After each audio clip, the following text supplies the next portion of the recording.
கோவை மாவட்டம் பொள்ளாச்சியில் போதிய நீர் இல்லாமல் தென்னை மரங்கள் பட்டு போவதால் விவசாயிகள் கவலை அடைந்துள்ளனர்.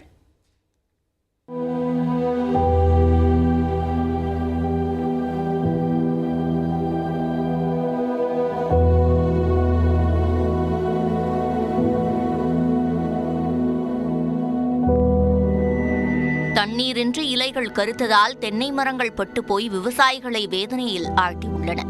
கோவை மாவட்டத்தில் மேற்கு தொடர்ச்சி மலை அடிவாரத்தில் உள்ள பொள்ளாச்சியின் சிறப்புகளில் பிரதானமானது தென்னை விவசாயம். இதில் கிடைக்கும் இளநீருக்கு உள்ளூர் மட்டுமின்றி சர்வதேச சந்தையிலும் நல்ல மவுசு உள்ளது. ஆனால் இந்த கோடையில் பொள்ளாச்சியில் வெயில் சுட்டெரிக்கும் நிலையில் தென்னை மரங்கள் பட்டு போயின. விளைநிலங்களில் உள்ள கிணறுகளும் வறண்டு நிலத்தடி நீரும் சுமார் 2000 அடிக்கு கீழ் சென்றதால் தென்னையை காப்பாற்ற முடியாமல் விவசாயிகள் கண்ணீர் சிந்துகின்றனர். 3 மாசமா மழையும் கிடையாது. அதுக்கு உண்டான அறிகுறியே இது வரைக்கும் இல்லைங்க. இப்போ தண்ணி இல்லாதனால விலைக்கு வாங்கி ஊற்றலாம், போர் போட்டு பார்க்கலான்னா போரும் 1040 அடி 1000 தாண்டி போட்டாச்சு, தண்ணியும் வரமாட்டேங்குதுங்க. இந்த ஒரு வருஷமாக நம்ம வறட்சியில் ஆறு குட்டையெல்லாம் வறண்டு கிடக்குது. குடிக்கிறதுக்கும் கூட தண்ணி கிடையாது, எதுவுமே கிடையாது. நம்ம வறட்சியில் இருக்கிறோம், உயிரோடுற நிலைமையில் இருக்கிறோம். தேங்காய் மரம் எல்லாம் தொப்பி கழிட்டு போச்சு பூரா, எதுவுமே கிடையாது. என்ன பண்ணுறது, விவசாயம் நம்ம அடியில் கிடக்கிறோம், குடிக்கிறதுக்கும் கூட தண்ணி இல்லை, உயிரோடுற நிலைமையில் இருக்கிறோம். இப்போ ஒரு சில விவசாயிகள் பணம் கொடுத்து டிராக்டர் மற்றும் லாரிகள் மூலம் தண்ணீர் வாங்கி தென்னையை காப்பாற்ற முயற்சிக்கின்றனர். ஆனால் கடுமையான வெப்பம் காரணமாக பணம் கொடுத்தாலும் தண்ணீர் கிடைப்பதில்லை என்று விவசாயிகள் வேதனை தெரிவிக்கின்றனர்.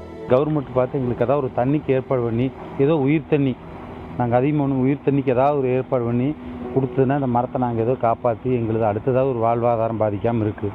ஒன்றுமே எங்களால் பண்ண முடியாத சூழ்நிலை. ஒரு விலைக்கு வாங்கி வைக்கிறோம், அவிலும் தண்ணி இல்லை, அவிலும் பிடிக்கிற பக்கம் அங்கே நிறையா அவிலுக்கும் சிரமத்தை கொடுக்குறாங்க. தண்ணி பிடிக்கக்கூடாது, நிலத்தடி நீர் பாதிக்கிறாங்க. நாங்கள் அதை பிடிச்சி கொண்டு வாங்கிட்டு வந்து ஊற்றி இதை காப்பாற்றலான்னு பார்த்தா அங்கேயும் இடைஞ்சல், தண்ணி வண்டி சரியாக வர்றதில்லை. இது ஒரு புறம் இருக்க எஞ்சிய இளநீருக்கும் உரிய விலை கிடைக்கவில்லை என்று விவசாயிகள் கூறுகின்றனர்.